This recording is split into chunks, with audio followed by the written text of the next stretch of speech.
Tell me your name, bro. My name is Timo from Lucas Park, Peru. Tell me something positive, man. What you got going on? What you working on, Timo? I'm working on stopping this gang banging and killing between all bloods, especially the Perus and Compton. All over, you know. I'm here at my first meeting, and I heard some good stuff tonight, right here. And I'm talking to Skip about coming over here next Friday and see what I can put into effect for my people out here in Compton, for all Perus.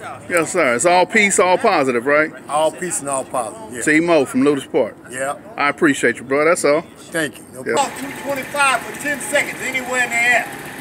Anywhere? Anywhere in the air. I can hold it this close, I can turn it suicide, anywhere. Any day you want me to do that. At 50, at the age of 59. 59. Yeah, bring him at the age of 59. I was just mentioning 225 actually.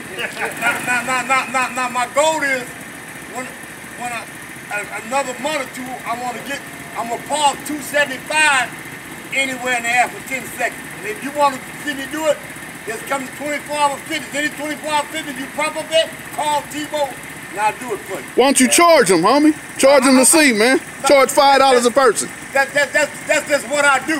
All right. Yeah, that's what I do. Yeah, you know what I'm saying? Yes, sir. Yeah, hey, but I'll be here next week, homie. I love y'all. Going now.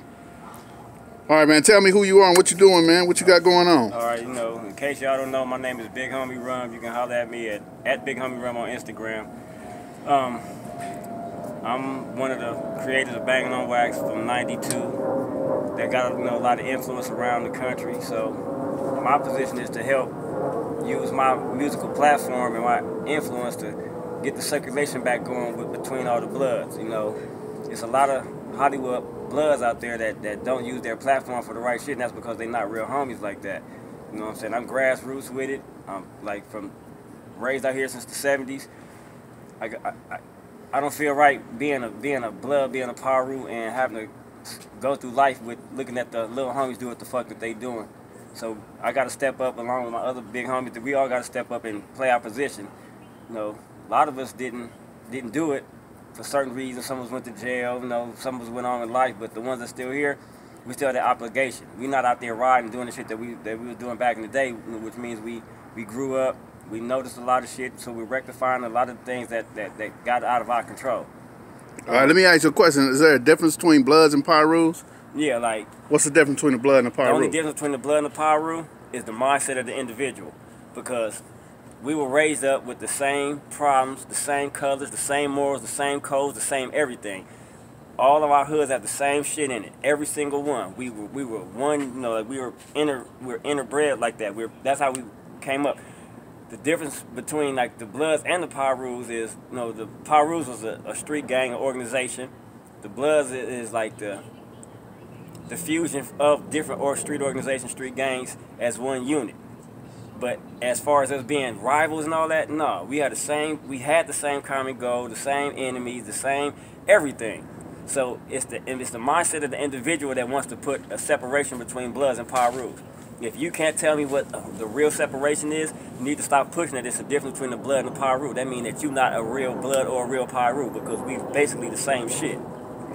And there's something you doing right now. What is it called? You're going around the country with a transfusion, blood is it? Transfusion. Blood transfusion. Tell me about that real quick. All right. On the West Coast, the blood transfusion is to get the homies back circulating right, as you know, like in blood within the body. Because as long as we have arteries and veins and there's a clog up in there somewhere, which is all of the beefing, we're not going to be on one accord. We're not going to be able to operate as a unit. I try and get as many bloods as I can to come together, because after a certain while, the downward riders, the generation we grew up with, we stopped having big picnics and big this and big that because of the rivalry and the friction between the hoods. The blood transfusion is to get all the homies to come together. A lot of little homies have never been to a big-ass picnic like that or a big-ass function like that because there's so much skirmishing and bullshit-ass beef in between. When I go out of state, it's basically the same thing, but now I have to deal with the politics of the East Coast, the politics of the South, and other places that I go to and get them to understand what we were created for. A lot of them never even talk to a homie from the West Coast, which means that they don't know what they're supposed to be doing and what they're not supposed to be doing to operate as official Bloods, official Perus, official Brims. They don't know. They never get to talk to motherfuckers. They go with rules and stuff that's behind the G-wall, which is watered down and remixed and scrambled, which is not real shit. And see, they've been banging for so long that when somebody come tell them that that's not right, they want to fight that to the point where they want to kill a LA blood because he came out here trying to school them, and then they think that we're trying to beat a man. And no, it's not that. Because at some point in your gangster career, your gangsterism is going to get tested or disrespected because people know that gangbanging started on the West Coast. So whenever we come tell y'all this and that, this and that, now you feel like you got to defend yourself, or when somebody that don't bang or some Crips come say, y'all don't even know real bloods, now you get offended. But see, they know where gangbanging started at. We're not taking too much away from y'all except the extra shit that you add that you're not supposed to add to being a blood. Right. Right. And I've seen a lot of that with that boy that's in jail now telling on everybody. Oh, Tekashi? Yeah, they done watered it down a whole lot. Sugar water. Kool-Aid. Yes, sir. It's water with food colour. It ain't even sweet. Right.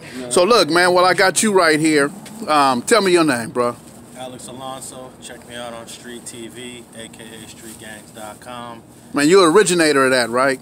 I did. I created that StreetGangs.com in 1995, 1998. Between them 3 years. Okay, you got to speak loud, man, because I don't have my boom and my white people with the microphones working with me. I'm over here supporting all conversations that have to do with ceasefire and trucing up between rival neighborhoods. We got the east side that meets here, Bloods and Crips, and now we got different blood neighborhoods from the west side, the east side, all the way to Inglewood, meeting here now. And I try to come to every single meeting to lend my support because I feel like gangs is moving into a new era here in Southern California. And that new era is going to become entrepreneurial at some point, whereas we've already seen shootings and violence come down, but we want to see it come all the way down. We want to see the wall banging stop. So all of that stuff right here now is what we're talking about at these meetings. And I support these meetings 100%, and I also want, if you're from Los Angeles and you grew up in one of these neighborhoods, east side, the west side, Compton, Watts, Inglewood, Gardena, Long Beach, you need to start coming out to these meetings too so that your neighborhood can fall under the banner of peace, ceasefires, and treaties. Yes, indeed. Hey, look, man, so I get mad a lot. I get to banging on people on these internets, man, because they got a lot of negative things and indications to say about you, right? So I don't want to tell your story, but God damn it, next time I get you on camera, you're going to have to tell your story, because if not, because people believe certain things, bruh, but I know where you from. I got out of prison in 1988, and I seen you on Rocky's porch, and you were talking about you on Rocky's porch. Trey K done brought you around, K-Ray done brought you around, so I know that you got a degree and you've done all that, but it pissed me off that people think. I don't trip on any of those people at all. In fact, it makes me laugh. I get entertained by it. And at the same time, in those comments, you'll see people that say, oh no, I know who Alex is. Y'all don't know who he is. Right. But yeah, I grew up in Los Angeles. I grew up in South LA. I've been here for like 80% of my entire life. I moved to Los Angeles when I was 11 years old. Somebody once posted that I got ran out of New York, and that's why I moved to LA. How do you run out of 11? Who runs out an 11-year-old? Well, a 12-year-old, man. A 12-year-old got to run out of 11. A big so that was a dude, 12 years old, probably ran you out, bro. Yeah, I got ran out of New York by a 12-year-old, but I came here with my father in 1981, 82. I went to John Burroughs Middle School. I graduated from Dorsey High School, and then I took a little, I don't know what you'd call it. Educational vacation. I took a little vacation from all of that, and then I ended up at USC a few years later. And, you know, one day I'll tell the story, Skip, but right now I'm just not in the mood to tell that whole story. Well, what I'm going to do is I'm going to go back on the internet when I see people make them comments, and I'm banging. I'm going to bang for you, because I know where you was at, who you was with, and what you was doing, man. I was like, let me just tell you, I'm proud of you, brother, because we don't have too many people that come from our communities that go and get education and actually can give back to the community with education. So I appreciate you, brother, and I know you from the community. So thank you very much. Appreciate that. But look, this young fella right here know everybody. Let me tell you that there's been plenty of conversations I done had, and there's not absolutely one person I've ever had anyone say anything negative about this young man right here. What's your name, sir? My name is Ant Dog, up out of Inglewood, man. I'm here, man, because, I was part of the problem in my community and a whole lot of other communities.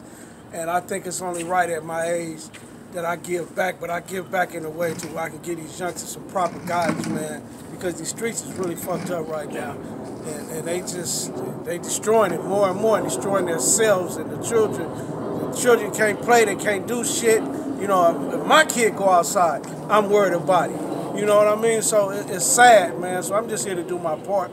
You know, whatever needs to be done for Inglewood and any other community, man. I've been in Inglewood all my life. Went to Darby Park for preschool. Went to Center Park, kindergarten. You name it. Kelso, Monroe, Morningside, Hillcrest, man. I'm a real Inglewood baby. Born and raised. You didn't go to Crozier? No, I didn't go to Crowlud, man. I didn't go to Crowlud. I went to Monroe, bro. All right. But anyway, man, my thing is... Did you go to Bennett Q? No, I went to Kelso. You ain't go to Daniel Park. Freeman? No. You missed a few schools, though. Center Park. Kelso, Monroe, Morningside, and Hillcrest. You know, but I'm just here to do my part, man, and make it better, man. I'm not here to be in the limelight. I'm not here for a payday.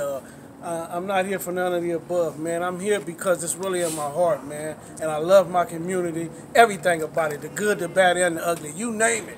I love it, man. I'm a real Inglewood baby, and I love you, Inglewood. I'm here for you. Remember that. And all other communities, too. The 20s. Yes, sir. You know, you name it.